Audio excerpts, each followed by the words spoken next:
Hey guys, I know it's another weird day and a little bit of an off time. It's not quite 5 o'clock, but this isn't Alive at 5. We had a really big trade come in that I thought you guys just had to see. I got old Gabe here with me, and we're gonna...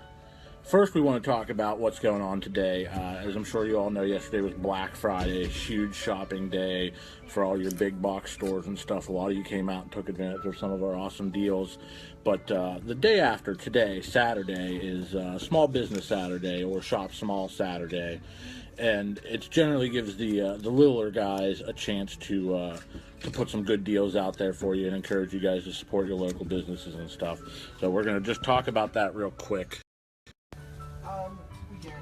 What we got going on today is a buy two get one free on all your Xbox One, PS4, and Wii U games. That also includes well, that's just the next new gen stuff. Everything else is buy one get one free. That's Nintendo, Atari, up through and including 360 and PS3. We still got those gift cards going on. If you don't know what quite to get the gamer in your life, grab them a $25 gift card for just $20 or a $50 for just $40, and so on and so forth. We still got a bunch of Pokemon trainer hats for $10, and then all of our showcase games, which everybody always marvels at. We got a lot of really cool stuff. We're taking 10% off all of it. So definitely stop by. We're open till 9 o'clock tonight. We're actually starting new hours. From today through December 23rd, our normal store hours are going to be 10 a.m. to 9 p.m. So come by, see me, Matty Ice, Gabe, Michael.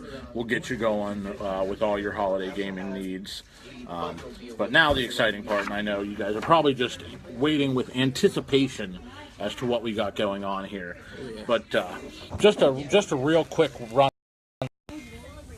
We got a near complete Pokemon collection.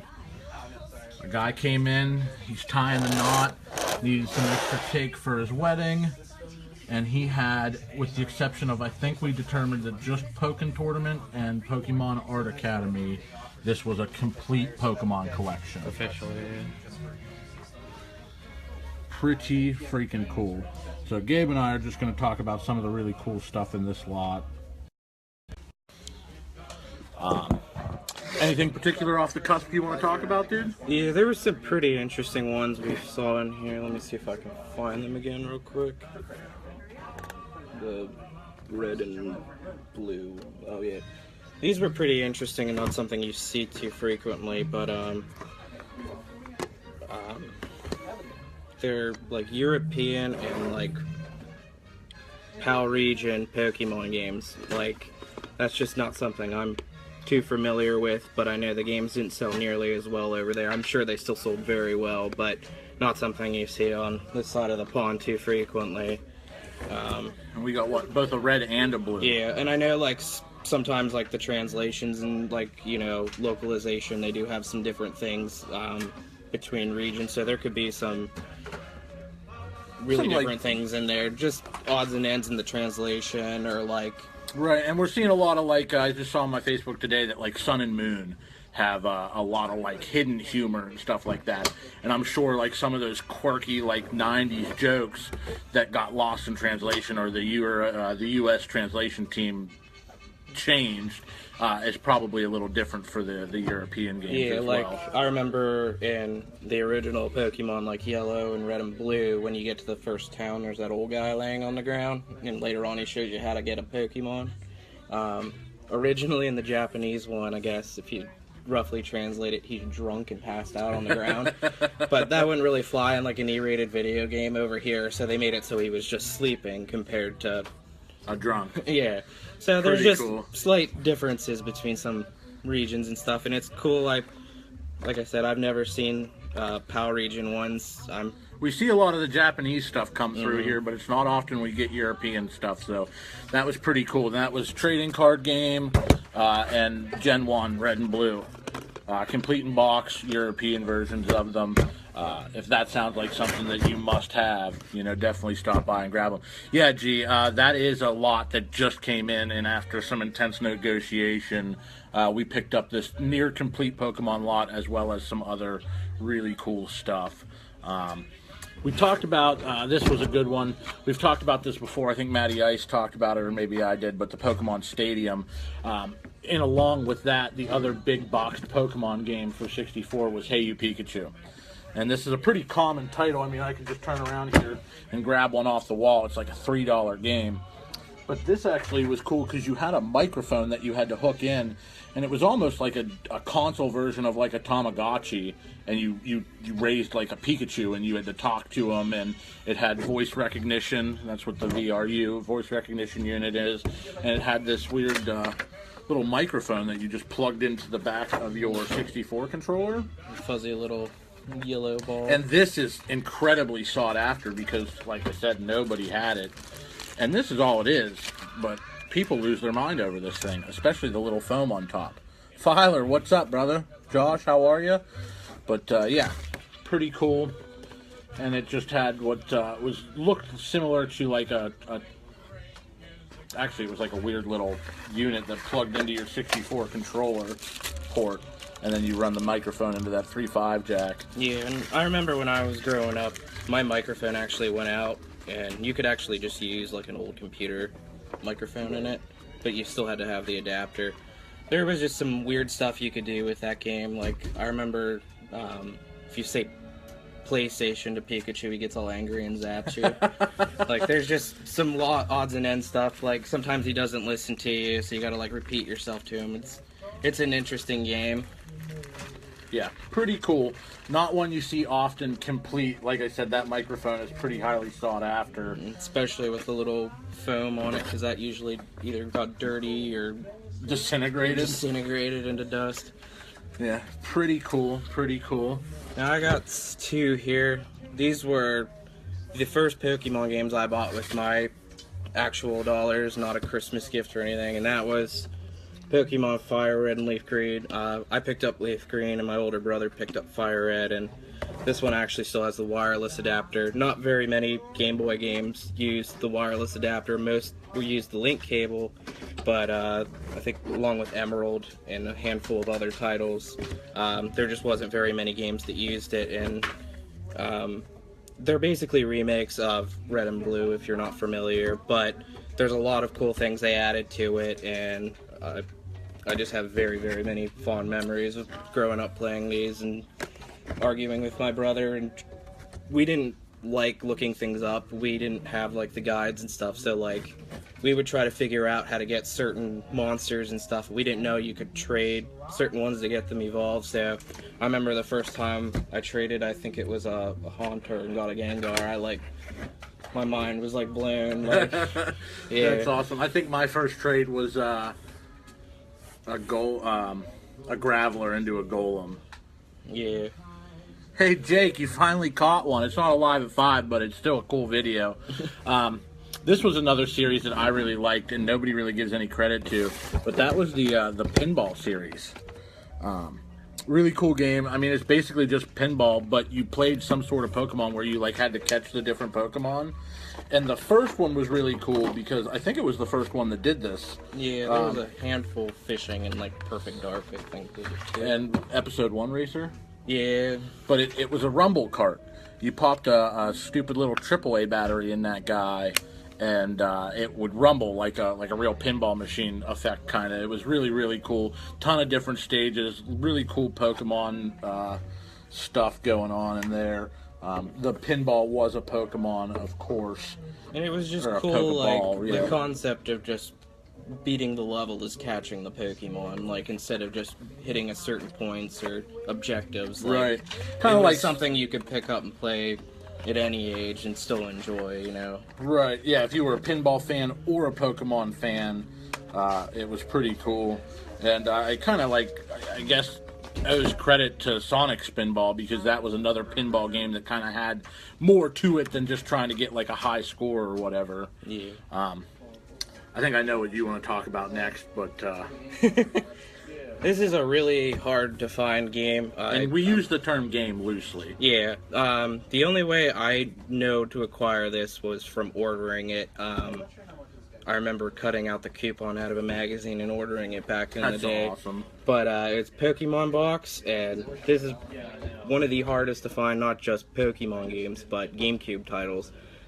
Basically, all it is they kind of have something similar now for like the 3DS. Yeah, where the bank. The Pokemon bank. But you could store up to like 1,500 Pokemon on like a memory card that is included. It came with like its own special one. It was a really cool memory card too. Yeah, you could also play your Ruby and Sapphire off your GameCube with this title. I'm pretty sure with just the cable.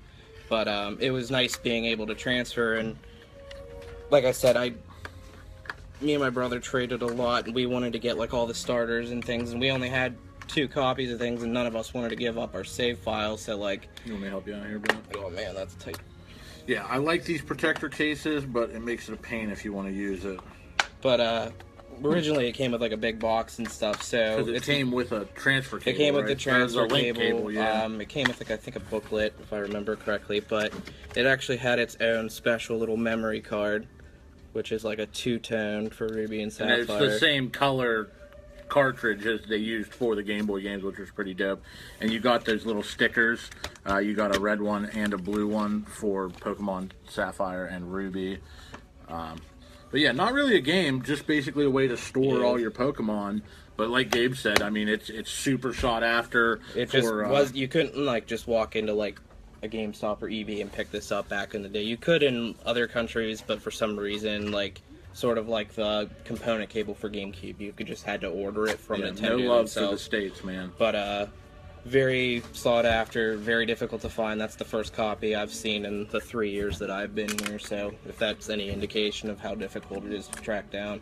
Pokemon box, man. You're a GameCube collector, Pokemon collector, definitely got to check that out, man. Really, really cool one, man. I'm looking else. The rest of it's just pretty mainstream stuff. There was a couple of weird ones we could talk about a little bit. Give me that guy. So much Pokemon. That one? Yeah. Oh, that one's cool. Yeah, this was a really cool game. Pokemon Conquest. It joined forces with like the Nobunaga's game. Tecmo Koei. Yeah, it was definitely Tecmo Koei, yeah.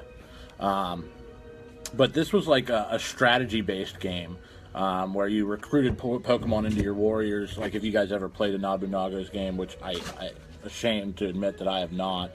But it's like feudal Japan era stuff, and you conquer the areas playing this strategy-esque game with your Pokemon, and then your like Pokemon leader, warlord is what they called it, had different abilities and stuff, and helped build your Pokemon kingdom.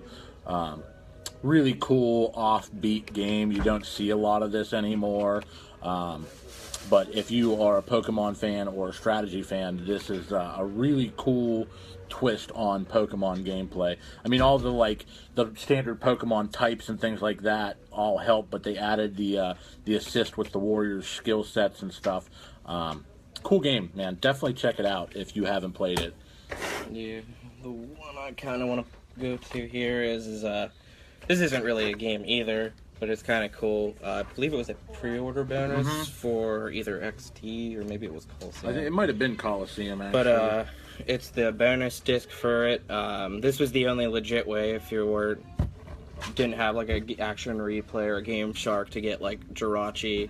There was like a handful of other monsters I remember you could get in here before Emerald came out. I think Shudu-Wudu or something. Shudu-Wudu. So, yeah, there was a handful of ones you could get through here, but not too common either. It's not worth an extremely large amount of money. There's not much you can do with it, but it's still something that's really cool and you don't see every day, so... Yeah, it had a sneak peek of that movie, Jirachi's Wish Maker. Yeah, by that time they'd stopped showing most of those in theaters. Yeah. I think they only showed, the first 3 movies? And then maybe it was with XD because it's got the insider preview for Coliseum. I remember it being a pre-order pickup. I'm not 100%, but like I said, it's pretty cool, and if you don't want to cheat and use an action replay or something of that nature, you can get a Jirachi legitly. Cool. Very cool. Very, very cool. Let me just show you guys, we're going to wrap this up here, but just some of the cool offbeat stuff that they did for Pokemon. One was like the puzzle series, and you have Troze, which is like Bejeweled with Pokemon, or like Dr. Robotnik's Mean Bean Machine type style game, where you can see on the back here, you had to like match the different ones and create like 4s of them. Sort of similar to Pokemon Shuffle. Yeah, for sure. Yeah, that was a freemium on the 3DS. Yeah, cool. Pokemon Dash, which was like a racing game, if you can believe that or not. And that was one of the very first titles for the DS I remember seeing out and about. It was, nobody ever really picked it up, but it was a super fun game. And if you hooked up with the Pokemon Game Boy Advance versions of Ruby, Sapphire, FireRed, LeafGreen, or Emerald, you could get new courses for this game, because you know the DS and the DS Lite had your DS slot and your GBA slot, so you would pop that in there, and it was wireless DS card play, so you could like race your buddies and stuff, and it had all the mainstream Pokemon, and it was pretty cool. And then you have your Puzzle League on 64, which again was basically just Bejeweled. It was like, I think it was, wasn't it Puyo Puyo or something, like a Mean Bean Machine clone? Yeah, similar. Actually, this picture right here is very Mean Bean Machine-esque. We weren't really familiar with like a lot of those like Puyo Pop series in the States, so they just kept reskinning them. Like Mean Bean Machine is straight up exactly the same. It just has like Sonic characters instead of little Japanese girls. Here's a good one. This was kind of a continuation of Hey You Pikachu, was Pokemon Channel. This was pretty cool. It had like a bunch of different mini games and stuff in it. It was, what I like about this, I didn't play this until many years later, is there is actually this little device that came out called the Pokemon Mini, and it had like these little cartridges you could put into it. They're very difficult to find these days, but that had some of the games actually on it, so that's how I've managed to play them without having to. That's really cool. I didn't know about that. It's like a little Tamagotchi pet, but they actually use little cartridges, and I mean, I didn't see them when they were out, but that was how I actually learned about them. But they're pretty cool too. There was a handful of games that came out for that, but like I said, they're very hard to find. Yeah, this was just, like I said, a weird, excuse me, a weird Pokemon game, but must have, especially if you're a GameCube collector. Yeah. And I think that, unless you got anything else you want to... I did find out something interesting, if anyone's interested. If you have, like, a lot of the old, like, Game Boy Advance Pokemon games, it is actually possible to get them into Sun and Moon soon here. And I guess, if you want to go through the challenges of transferring it from a DS Lite using, like, Diamond or Pearl or Platinum, and then trading it into, I think, Black and White 2, and then get into the Pokemon box, and then into your game. It actually acknowledges that this Pokemon has been with you for a while, and it gives them, like, a special medal and stuff. That's cool. That's really dope. So, I like when they do little things like that. I've always wanted to, like, start at Gen 1, and then work your way all the way up to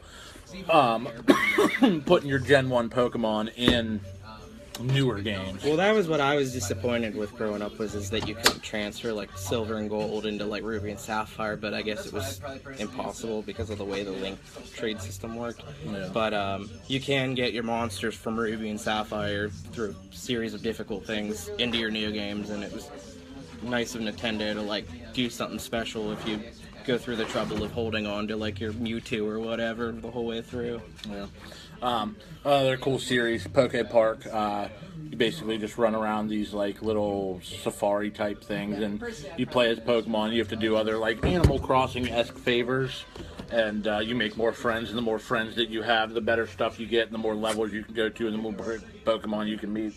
Pretty cool, weird series. Nobody really picked it up, but definitely worth it. Geared towards way younger children.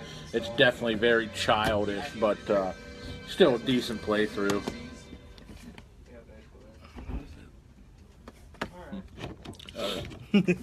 Right on. So I'm going to just give you guys another quick on this, but that's going to wrap up today, this Pokemania video.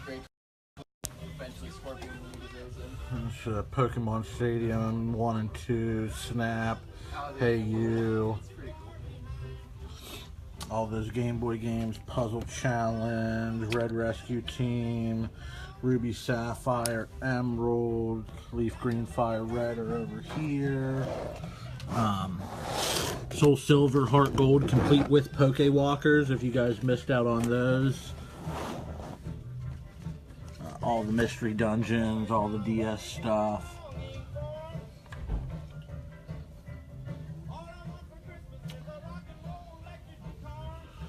Alrighty, gang. We gotta get back to work, but thanks for watching. Be excellent to each other, party on, stop in for these small business deals. We're here till 9.